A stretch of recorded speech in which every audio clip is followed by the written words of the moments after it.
but proud people of the Empire State. From the financial and entertainment epicenter of New York City to the sleeping and empty small cities and towns of upstate, which once bustled with manufacturing, mining, and farming. We all know from inspiration, history, and nature, we deserve a return to the success and growth of generations past, a birthright being squandered by corruption in Albany, and the depredations of an insecure, scheming mountebank posing as governor, who loathes both us and himself. As liberty beckoned to enslaved peoples behind the Iron Curtain via American broadcasts after World War II, we now say, believe, rise, and join us. Welcome to Radio Free New York. Hey guys, welcome to Radio Free New York. I'm your host, Andrew Hollister, and we've got Bob Savage here with us. This is Monday. This must be Radio Free New York. Yeah, it's Monday for sure. You know, I would say I was doing like chores and yard work and things like that over the weekend, but it's kind of like every day is the same day of the week right now. So the week doesn't really end, it doesn't really start. It's just kind of a continuously flowing vortex of time, I guess. Yeah, I guess if I didn't have the radio station, I wouldn't be as aware of what day of the week it is. But I know there's a lot of people out there that have basically a clock on the wall that says Monday, Tuesday, Wednesday, Thursday, instead of 12, 1, 2, 3, 4. Yeah, I imagine, I'm in the same boat. If it wasn't for the radio show, I don't think I'd have any idea what day of the week it is. I usually don't even know, like, the date at this point. I know the days of the week better than I know the date because I haven't been signing papers that need dates or, really putting things on the calendar or anything like that. So yeah, if it wasn't for the radio show, I'd be totally lost, I think, as to what day of the week it is. It's a sad commentary when you consider that our birthright basically is hardworking, industrious, productive Americans with jobs to do and, places to go and people to see and accomplishments that we need to rack up. And all of a sudden it's just been thrown into a cocked hat by this stupid, hyped up viral pandemic. Yeah, no, absolutely. It's certainly, I'm very go with everything I do in life. I'm always doing something, and it's just so weird to me not seeing friends, not seeing family, not being around people like constantly. I've been keeping myself busy. Obviously, I've been installing some flooring, probably gonna do some painting today, but it's work that's got to be done, so it's not necessarily busy work, but it kind of just feels like I'm doing it because I have the time to do it, and I imagine a lot of people are wishing that they had more things to do to kind of like fill their time besides like eat a lot of food. I've seen a lot of my friends online are like, dude, I'm gaining so much weight in quarantine right now because when I'm bored, I eat food, and I'm just bored all day, so I'm eating all day. It's not a good, healthy situation, I think. No, I think it's time for us to get out. It's time for us to get out and get on with our lives. Yeah. Since it is Monday, I've been kind of on Mondays announcing the COVID-19 numbers, giving you guys updates as we go. So I did pull up these numbers about 20 minutes ago, so I think they're pretty close to accurate. New York State now has 282,000 cases. That's up 40,000 from last week. Now, something that's kind of important to say, the week before, we were up 50,000 cases. So I do think that numbers-wise, we are on the downturn. Of course, that could change at any moment, but it does seem to be the increase in cases does appear to be slowing down for us. I haven't looked at other states, to be honest, so I couldn't say if other states are in the same situation, but I can say that in New York State, our rate of increase does appear to be slowing down. When you're looking at these numbers, by the way, ladies and gentlemen, it's important to bear in mind that as of, I think, 2 weeks ago, there was a health department order demanding that any death, no matter what the cause is, the tests for coronavirus be performed. So you have an inordinate uptick here in COVID-19 quote, related deaths, unquote. There's stuff in the ballot box here. They've got their thumb on the butcher's scale, whatever metaphor you want to use. And they're cooking the books on these coronavirus deaths. So bear that in mind. Even with the decrease that you're seeing, bear in mind that that there's some funny business going on with the stats. If you want to, by the way, I just want to steer everybody to a great site. It's https coronavirustruths.godaddysite.com. That's coronavirustruths.godaddysite.com. There's a great piece there. It's a little lengthy, but definitely worth the read, and it's very readable, by medical practitioners about the nature of this pandemic. I'm using air quotes here, and how hyped and fake a lot of it is. It's important to read this. Interesting. Yeah. No, I'll definitely check it out. So the other thing that's probably really important to note is that we've been ramping up testing as a state in general. So even though we're testing more than we have, these numbers are still decreasing. If we were testing at the rate that we were before, I think we'd actually see a sharper decrease than what it looks like right now. But we'll just never know. We'll never have that data because that's in the past now. In terms of deaths, we now have 16.5 thousand deaths in New York, which is up 2,500. Of those 2,500, only 500 of them were upstate. So I think that's important to point out, that upstate is not seeing the huge influx that downstate is seeing, which percentage-wise, the population, that makes sense. But like Bob said, there's things being contributed to COVID-19 deaths that are questionable. Some of them totally make sense, 100%. Some of them are pretty borderline, and then there's others like a car accident, for example. I don't know how you could justify putting that as cause of death. Well, one of the things that's going on is what's called presumed COVID cases, and what's going on there is you have, and this is, by the way, is a health department directive too that's come down, where people who might have what you would consider typical textbook coronavirus or COVID symptoms, such as a cough or a fever or whatever, then the person dies of some unrelated cause. What goes on is that person is counted as a COVID death without testing. Understand, without testing. They're called presumed COVID-19 cases. And Mayor de Blasio just added, I think it was like 10 days ago, 3,700 COVID cases to the death toll in New York City based on presumed diagnoses. And these were people who were not tested at all. Just they had a couple of classic symptoms, so they got classified as COVID deaths. So, like I said, they're cooking the books. Yeah, and some of you might be wondering, like, why would somebody cook the books? Why would they try to increase the numbers? You see it almost every single day in Cuomo's address. They're pumping up the numbers as high as they possibly can. Why? Because they want money from the federal government. They want the FEMA funding. They want all this other stuff. New York State was broke way before this happened. We were $6 billion in the hole. And so this is a really good way for New York to say, look, things are so bad because of COVID-19. We had more deaths than any other state. We need more federal funding. Give us the money. Guaranteed, that's what's happening. And that's definitely what Cuomo is saying almost every day in his addresses. I just started listening to yesterday's address, and that exact thing started coming up. Well, FEMA's given money to more states based on percentages and that.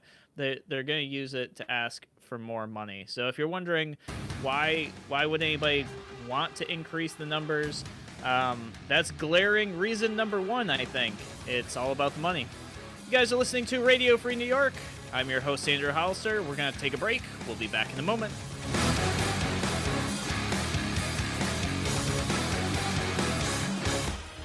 Your business relies on computers and technology to operate. Slow, unreliable networks and servers can cause unplanned downtime and affect your bottom line. The experts at Simple Tech Innovations are here to help. Their preventative maintenance program ensures that your computers and network are kept up to date and monitored for any issues, keeping your business running smoothly. They also help clients achieve HIPAA, PCI, and New York State cybersecurity compliance to keep your network safe and secure. Whatever your business IT needs are, Simple Tech Innovations should be your first call. They've won the Best in Rochester 8 years in a row and have an A-plus Better Business Bureau rating. Call them today for a free consultation at 585-200-3182. That's 585-200-3182. Simple Tech Innovations.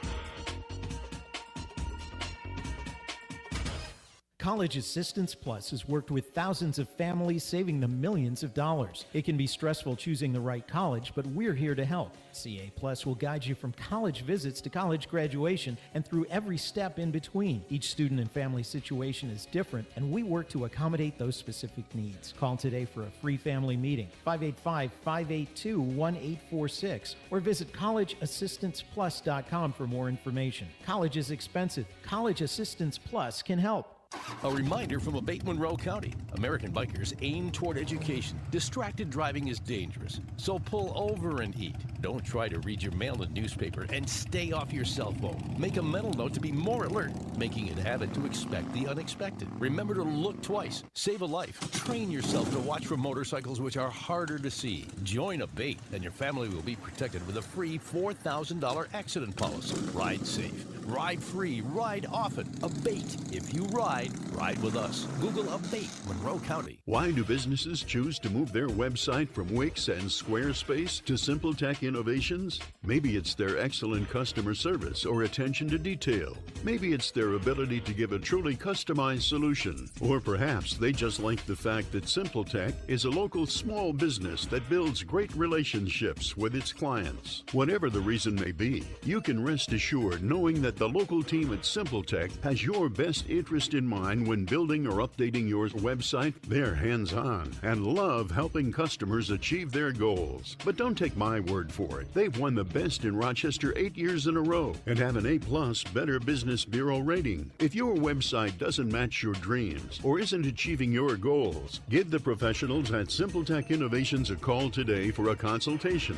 at 585-200-3182. That's 585-200-3182. Simple Tech Innovations. You're listening to Radio Free New York. Ladies and gentlemen, Governor Headcase. I get the economic hardship. Everybody gets it. Everybody feels it. You want to go to work? Go take a job as an essential worker. Do it tomorrow. No, there are people hiring. You can get a job as an essential worker. So now you can go to work and you're not going to kill anyone. You know, here we go, Andrew. More of the false choice. You know, if you don't go along with the government-pushed agenda with regard to COVID-19, you want to kill people.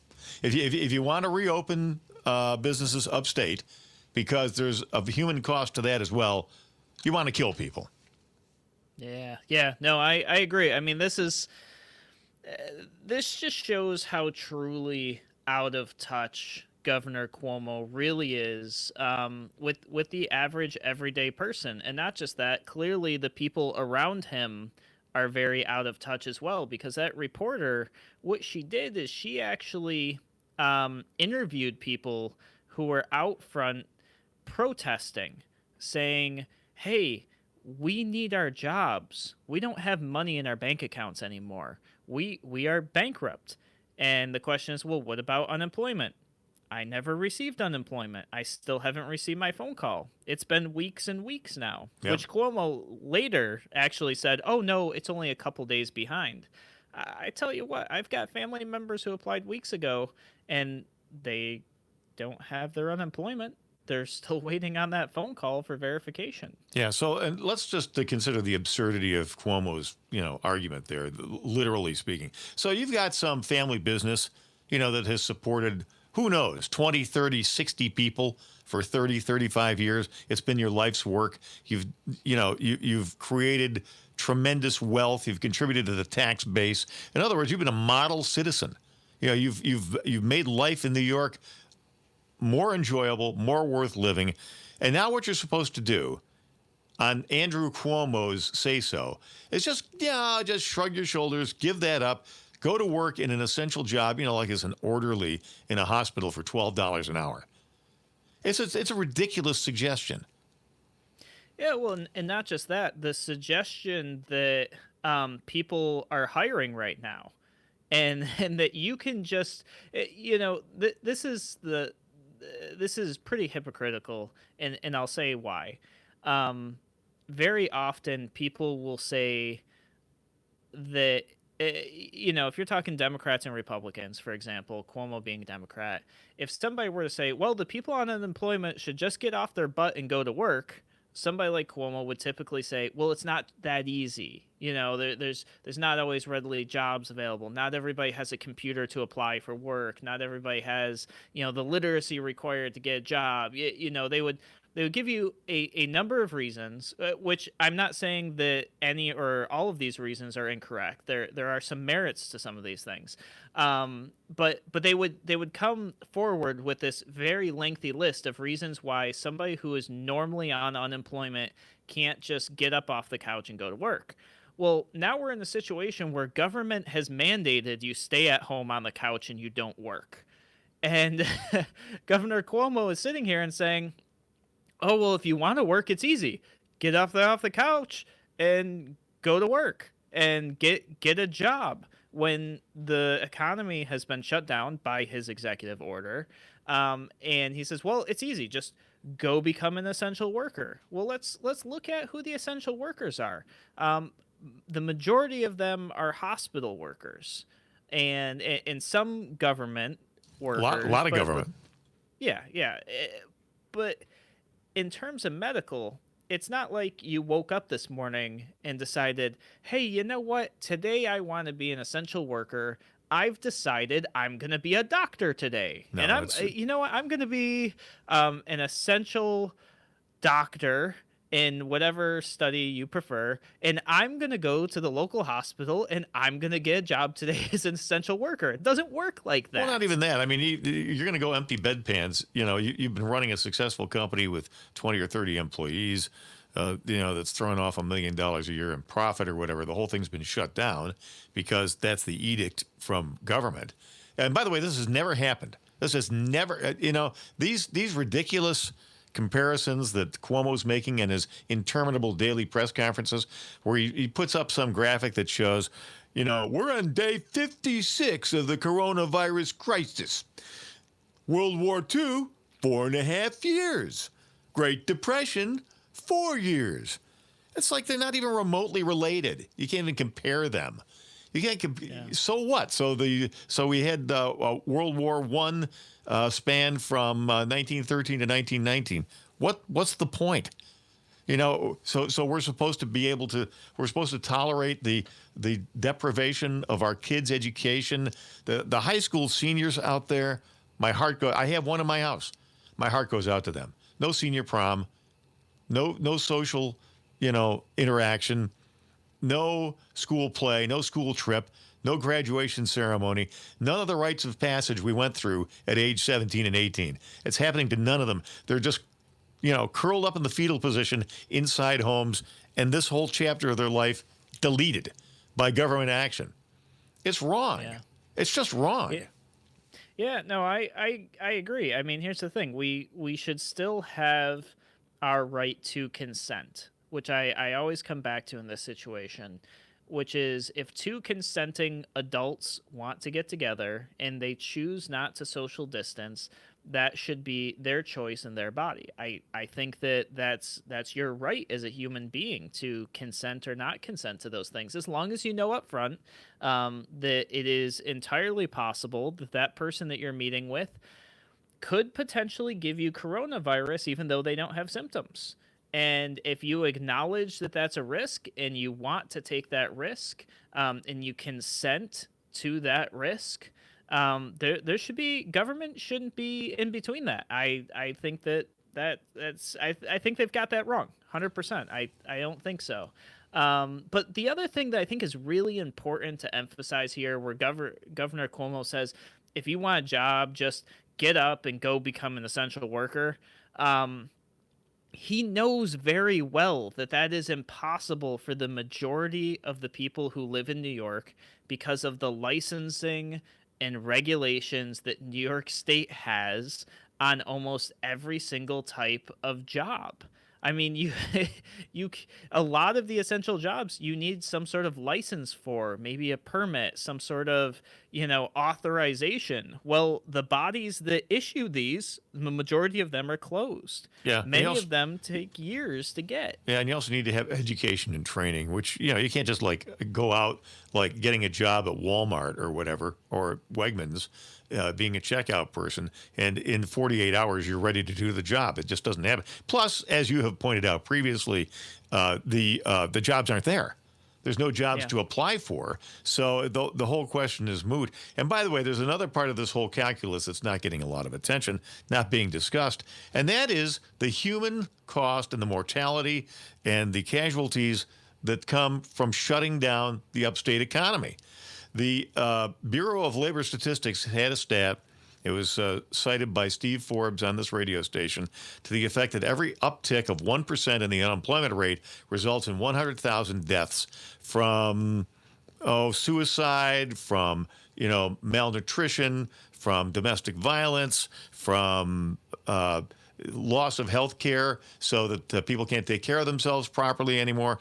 That number has been challenged, but there's another stat that says 37,000. Well, do the math. I mean, if we go from 3.5% unemployment, which is what we had in early March, to what they're talking about now, 20% unemployment, that's a 16.5% increase in unemployment times 37,000, the lower limit, the lower number we're talking about, that's 610,000 deaths.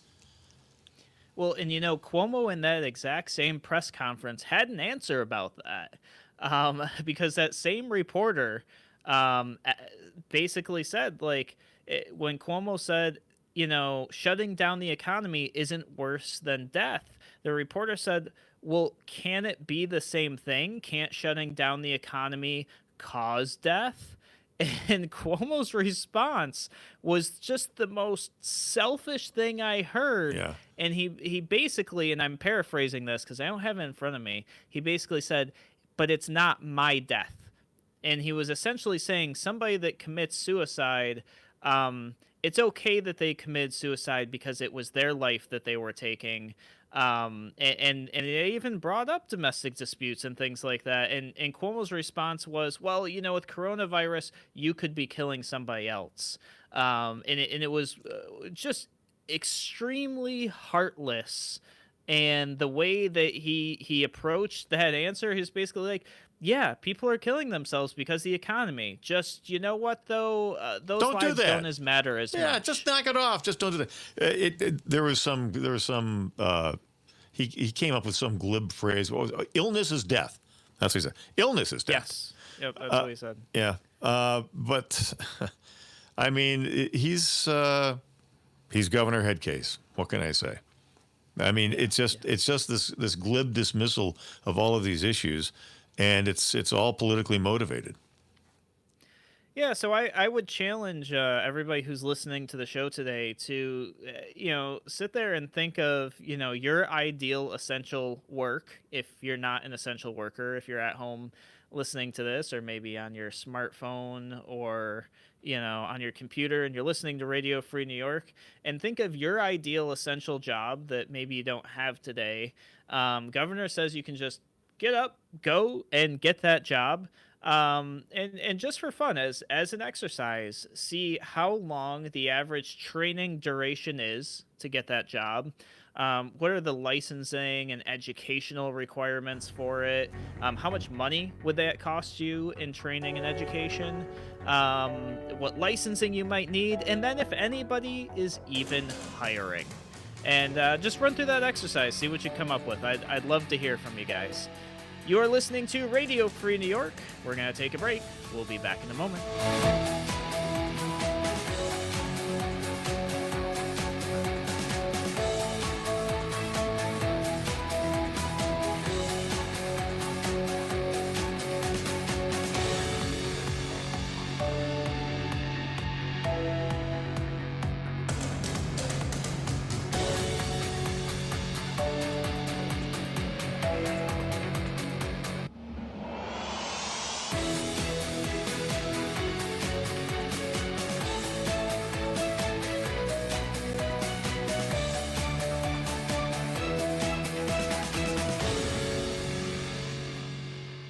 Now, more than twice the power.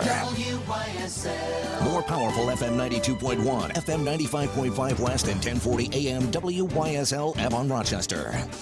Here's the latest forecast from the News 10 NBC Weather Center for today. A couple of showers around to start the day, then just mostly cloudy skies, breezy and cool. Temps in the 40s and low 50s. For tonight, partly cloudy, a little frosty down well into the 30s. On Tuesday, a much nicer day. Back to some sunshine and temperatures well up into the 50s. I'm Rich Cadelia on WYSL. Alexis de Tocqueville wrote, "Nothing is more wonderful than the art of being free. But nothing is harder to learn how to use than freedom."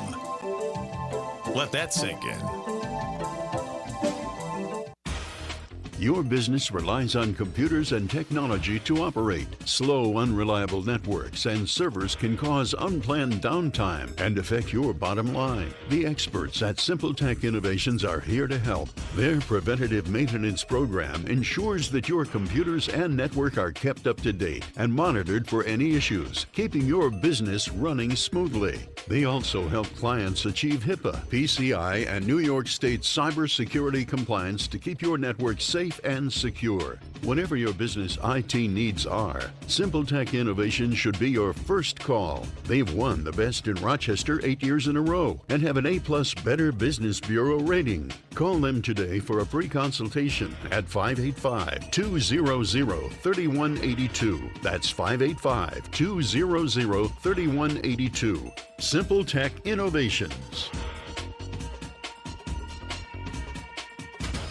Need help with health insurance? The Greece Regional Chamber provides assistance with health insurance for businesses, nonprofits, families, and individuals throughout our region. We pride ourselves on the personalized service that we provide for our clients. Let us help you find health insurance plans that fit your needs and navigate the paperwork. Greece Chamber Benefit Partners, located at 2402 Westridge Road in Rochester, New York, offers a broad range of medical insurance plans for businesses, nonprofits, individuals, and families throughout the greater Rochester Finger Lakes region, working with insurance companies including Excelis Blue Cross Blue Shield, Univera, and MVP Healthcare. We can also help you access insurance plans through the New York State of Health, the official health plan marketplace. Again, you do not need to live or work in Greece to utilize our brokerage services. We serve the greater Rochester Finger Lakes region of New York State.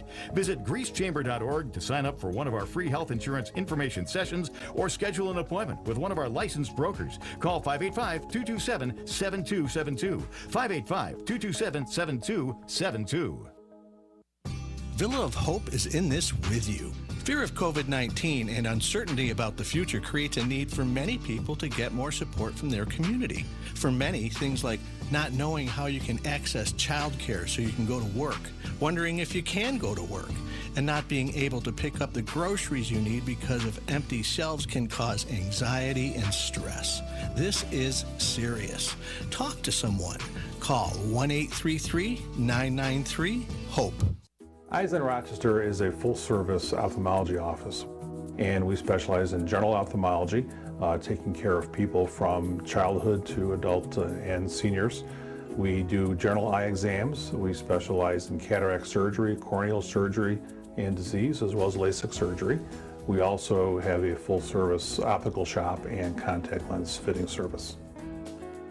Visit Eyes on Rochester at 1157 Fairport Road. Hi, I'm Dr. Pat Brophy from UR Medicine, Golisano Children's Hospital. When your favorite team wins, it's because they work together. When a medical team saves a life, it's because they put all their skills together. That's why Golisano Children's Hospital is so dedicated to creating a healthy community. It will give kids in the region access to advanced care, help us do groundbreaking research, and provide top-notch training to the next generation of pediatricians. You can help us do this, so please give to Golisano Children's Hospital. Looking for a beautiful Brockport home that's close to everything? The Meadows Apartments in Brockport are just minutes from the Central School and SUNY Brockport campuses. Convenient to Lake Ontario, shopping, parks, and restaurants. Choose from 1, 2, and 3-bedroom apartments in our village community with many amenities. The Meadows Apartment community in Brockport features a swimming pool and convenient in-building laundry centers. Come take an apartment tour and meet our friendly and knowledgeable on-site staff on Ellis Drive in Brockport, or visit themeadowsny.com to learn more. Liberty Dental in Greece is open to care for our patients as well as all emergency needs from existing and new patients. Liberty Dental now accepts Medicaid. Call 434-2090. That's 434-2090 to schedule your appointment. Liberty Dental, next to Ridgemont Wegmans on West Ridge Road. You're listening to Radio Free New York. All right, welcome back to Radio Free New York. I'm your host, Andrew Hollister. We're just wrapping up a discussion about Cuomo basically saying when confronted by a reporter about people protesting his executive order that's essentially shut down the New York State economy, left people without jobs, and many people who have applied for unemployment haven't received it. This reporter basically asked, what's going on here? Are we going to open the economy? What do you have to say to these people? And he said, if you want a job, become an essential worker. Obviously that, it's not possible. Well, there's one category we didn't discuss, Andrew, and that's one category of essential worker. There is always openings for government workers. Oh, funny you should say that. And Bob didn't know I was bringing this up. Looks like City of Rochester is going to start laying off government workers. Mm-hmm. So that'll be interesting because, and this brings up another question too that I have. So if we look at City of Rochester, they're going to start laying off employees, government laying off workers. And you look at the schools right now, which are shut down. And I don't know this, so if there's any teachers listening right now, on YouTube or Facebook or Twitter, or on the radio, feel free to call in or comment in on the live stream.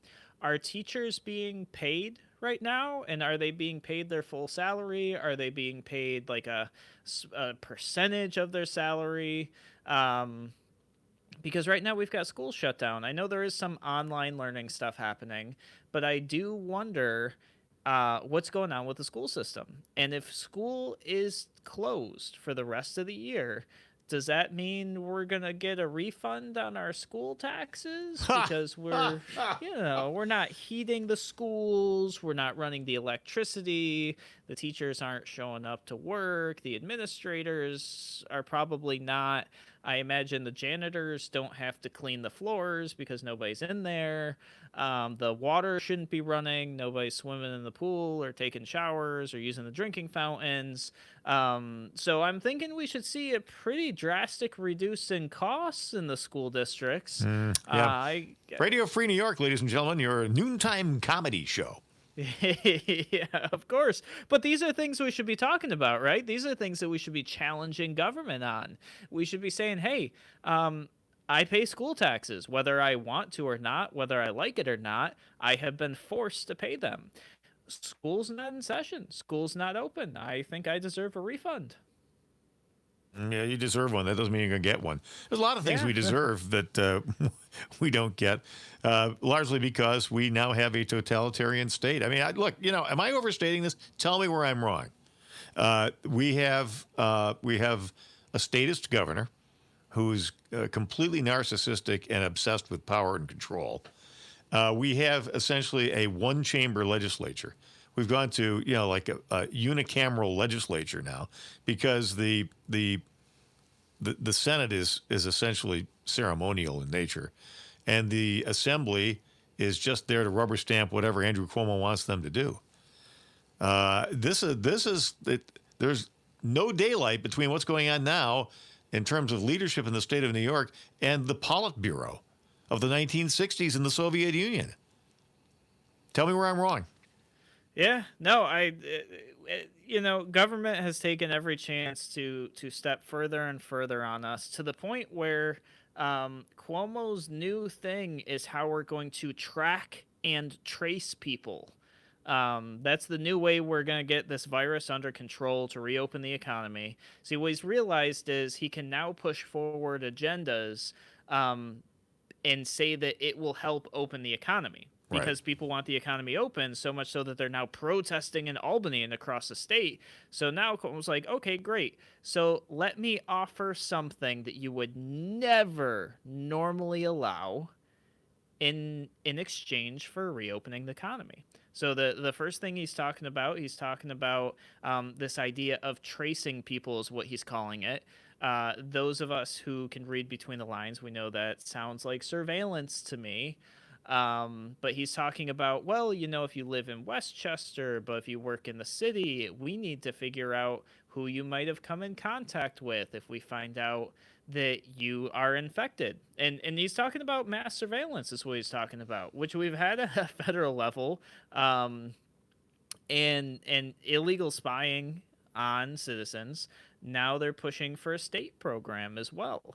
All, of course, in the name of, opening the economy and making things healthier and safer for you and all these other things. But that's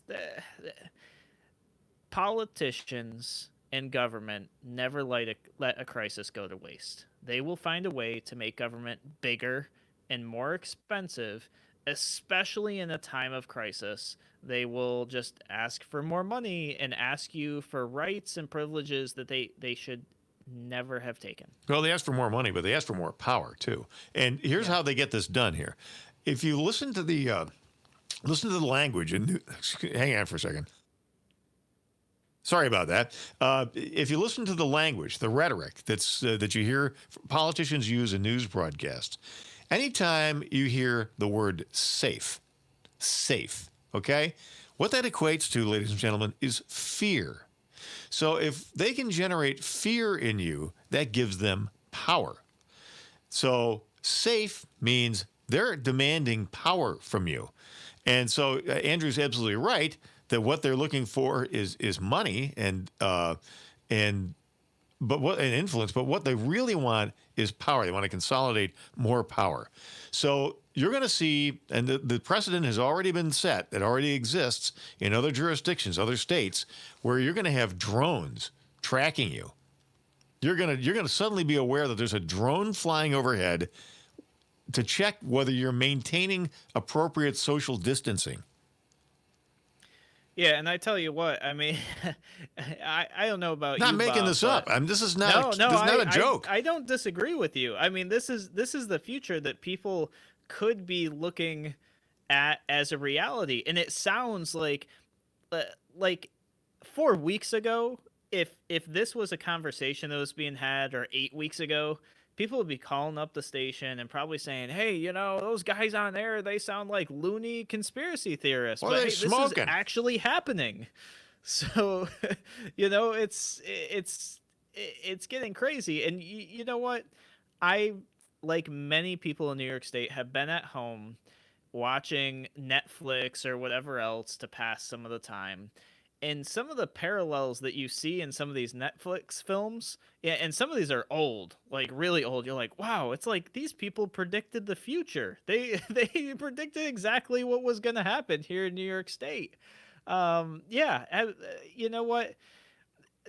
One of the things that we should all sit back and take a look at, we all need to take a big, deep breath, kind of step back from the situation and really ask ourselves, of the things that are going on right now, the things that the people of New York have allowed to happen, the things that the governor has done as an executive order, could you ever imagine a time in your life that would have been okay? No, never. I think that the overwhelming majority of people are going to say, absolutely not. Yeah, you know what? This was never okay before. Exhibit A for the truth of what Andrew's talking about is, you remember 9/11? We had 9/11. Before 9/11, we're talking, 25 years ago. You didn't have to have somebody stick their hands in your pants at the airport. We had one guy with a shoe bomb who tried to detonate a plane, and that's changed all of our lives forever. You think that this won't change our lives forever? Yeah, no, I think it will. And I think at some point we need to ask ourselves, what is government going to try to keep happening out of this? What control is government going to look at and decide that they're going to keep? What are we not going to get back as Americans? And then the next question we need to ask ourselves is, what additional measures will they put in afterwards? Because remember, a lot of the restrictions from 9/11 came not during and not before, but after. Once the dust settled, if you will, then government got together and really did the damage that they did. And so we need to sit here and think about this and wonder, like, what is the damage in terms of loss of rights and freedoms and any other things that we're going to suffer as the American people, as people that live in New York, when all this is done. Here's another area for you to be aware of. Watch the news coverage. Watch what you're seeing on TV. Not just the news stuff, but also the entertainment shows. How they're trying this normative approach to being stuck at home. Where you're sheltering in place. All these cute pictures of granddads and grandparents. Touching the fingers of their grandkids through a plate glass window. On the other side of a plate glass window, holding up signs, "Love you." It's all it's all trying to demonstrate to you that this is all part of normal life in the United States now. Don't accept it. Yeah, and how long does it take to create a habit? 45 days, 60 days, something like that? I'll look it up over break. Guys, you're listening to Radio Free New York. We're going to take a break. We'll be back in a moment.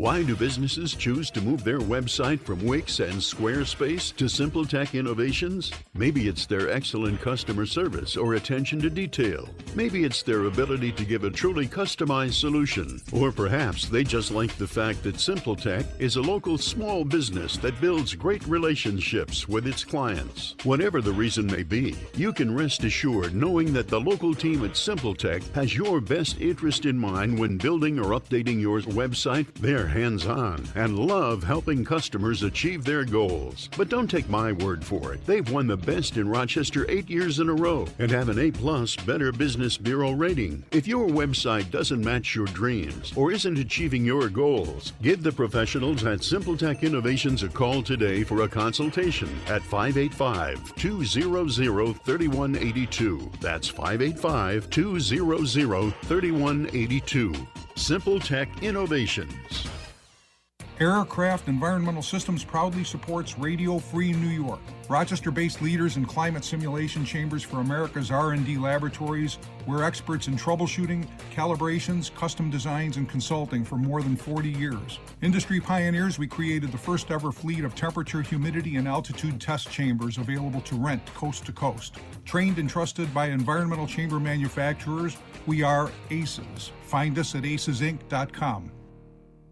The Rochester area franchise dealers are here to help their customers through these trying times. Service departments and collision centers are open. Vehicle sales are initially done remotely by telephone or electronic means until you're ready to visit the dealership and take delivery of your vehicle. Proper social distancing and cleaning protocols are followed at all dealerships. Please contact your preferred dealer to schedule sales or service appointments for a safe check-in, drop-off, or pickup process. Be safe and know the franchise dealers are here for you, Rochester.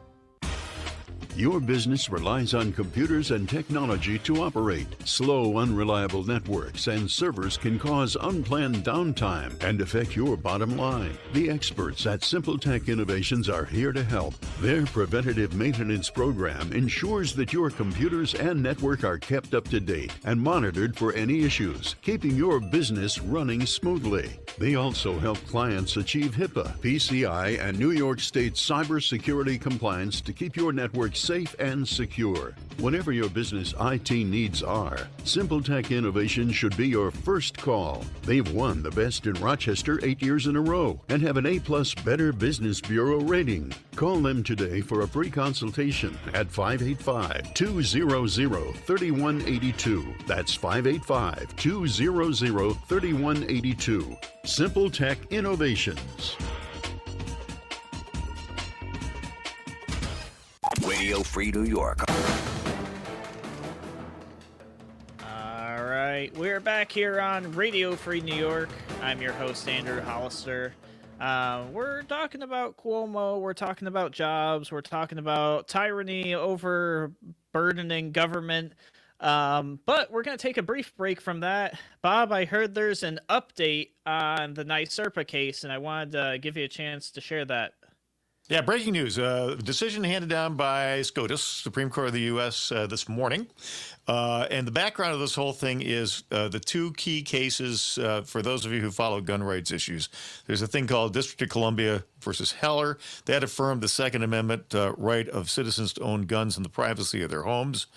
And then you had McDonald versus the city of Chicago. That affirmed your constitutional right at the state level and prohibited regulations that completely prevented gun ownership, which really was the case in Washington, D.C. before Heller. So now over recent years, we've had restrictions in the city of New York, which basically said that other than professions where gun ownership is a necessity, gun owners in New York could have a gun in their home only under a premises license, and the gun had to be kept unloaded and in a locked container. Also, gun owners would not be able to transport the guns except directly to and from one of the city's 7 shooting ranges. Now, this would restrict you from transporting your guns to outside the city of New York, even to an external shooting range or to a second residence that you own. Prior to 2001, the city offered target licenses, which would allow owners to transport their guns to authorized shooting ranges, but the city's police found those licenses to be abused. I think that's open to interpretation. So the city revoked granting those licenses and altered the language of the premises license to emphasize the restriction on travel, and you could get a year in the clink if you violated this rule. NYSERPA, New York State Rifle and Pistol Association, sued.